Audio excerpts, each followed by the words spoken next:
जब सरकार कहती है कि हमारे पास शिक्षकों की कमी है, तो उस बहाली के अगेंस्ट में सरकार जो है एलपीए दायर किया। और उस एलपीए का सर क्या हाल है? उस एलपीए का है कि 19 बार जो है हाई कोर्ट ने डेट दिया, आज भी उसका डेट था, आज भी फिर उसको डेट दे दिया है। डेट पर डेट, डेट पर डेट, डेट पर डेट, यही आपका जो है शिक्षा के प्रति जो है रवैया है। बिहार में सबसे निचली पौदाम पर जो महिलाएं रसोईया जो काम करती है, पता है बिहार में जो दैनिक मजदूरी है, एक मजदूर का उतना नहीं आप दे सकते हैं, तो उसका आधा भी तो दीजिए।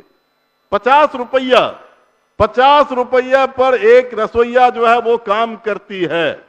कैसे वो काम करती है? आशा जो है, जिसके बारे में हमारे कई साथियों ने उठाया, पहले भी रखा है, सरकार ने उस पर आश्वासन दिया था कि हम इसको बढ़ाएंगे, उसको लागू तो कर दीजिए। हम लोगों के बारे में कि धन और धरती बट के रहेगी अपना छोड़ करके। मेरा श्रवण बाबू, आपके माध्यम से हम सरकार को कहना चाहते हैं कि सीलिंग एक्ट कानून हमने नहीं बनाया था, सरकार बनाई थी।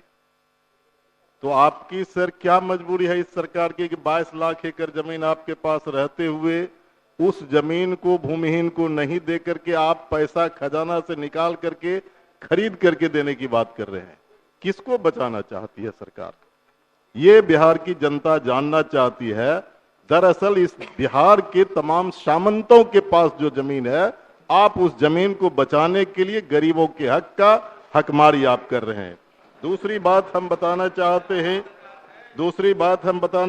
हैं कि आज कृषि विभाग के बारे में हम कहना चाहते हैं कि कृषि के क्षेत्र में कृषि रोड मैप आप बनाए हैं, लेकिन कृषि के क्षेत्र में जो आप अनुदान देते हैं, क्या ये बिहार की सच्चाई नहीं है कि कृषि यंत्र पर जो आप अनुदान देते हैं वो अनुदान बिचौलिया लूट करके ले जाता है? अनुदान देने के बाद जितने दर पर आप किसान को मुहैया कराते हैं, उससे कम दाम पर जो है बाजार में दुकान में वो यंत्र मिलती है। एक बड़ा भ्रष्टाचार ये है, इसके बारे में। और दूसरी बात हम कहना चाहते, कृषि के क्षेत्र में सरकार काफी पैसा खर्च करके स्टेट ट्यूबवेल लगाई थी, लिफ्ट इरिगेशन लगाई थी। आपके बजट में उस कृषि स्टेट ट्यूबवेल को जो है फिर से चालू करने का जो पूरे बिहार का बंद हो चुका है, आपने कोई इस पर चर्चा नहीं किया है। इन सारी चीजों पर देखना चाहिए। उसके बाद जो एक सबसे बड़ा सवाल है, वो सवाल है शिक्षा के बारे में, एजुकेशन के बारे में। पूरा सदन इस बात से सहमत है कि हायर एजुकेशन में खास करके कॉलेज टीचर के बीच में जो है टीचरों की कमी है। और टीचर की वैकेंसी आपने निकाला था 2020 में, आप निकाला था वैकेंसी, और उसके अगेंस्ट में टीचर अपने जो है इंटरव्यू दिया था। उस इंटरव्यू के अगेंस्ट में एक अभ्यर्थी चला गया कोर्ट में, और कोर्ट में जब गया तो वो सरकार को दिया कि इस इंटरव्यू को पूरा लीजिए और सबको बहाल कीजिए।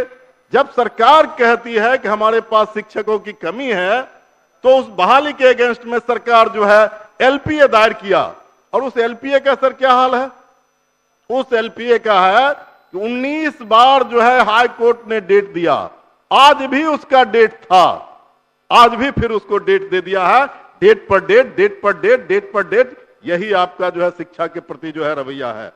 आखिरी बात जो हम कहना चाहते हैं कि बजट जो आपने दिया है कि बिहार के चहुमुखी विकास के लिए, लेकिन बिहार में सबसे निचली पौदाम पर जो महिलाएं रसोईया जो काम करती है, पता है बिहार में जो दैनिक मजदूरी है, एक मजदूर का उतना नहीं आप दे सकते हैं, तो उसका आधा भी तो दीजिए। 50 रुपया पर एक रसोईया जो है वो काम करती है। कैसे वो काम करती है? कभी सोचे हैं? 8 घंटा 10 घंटा वो काम करती है, लेकिन उसके बारे में आपके बजट में कुछ नहीं है, और रसोईया के बारे में नहीं रहेगा।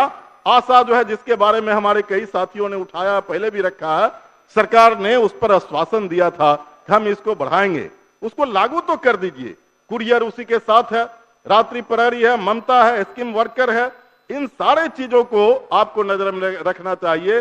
अंत में मैं आपसे एक अपील करना चाहता हूं, और खास करके सरकार से, दलित प्रेम की बात बहुत कर रहे हैं आप लोग, और अगर दलित प्रेम आपके अंदर है तो दलित बस्ती को जो संपर्क पथ से जोड़ने का जो सवाल है, आप किससे पूछ रहे हैं?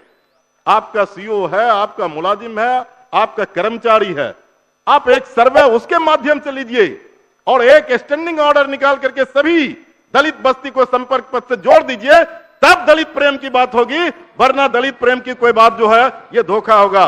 मैं इन्हीं शब्दों के साथ जो मैं सजेशन दिया, मैं उम्मीद करता हूं कि सरकार जरूर इस पर कोई निर्णय लेगी।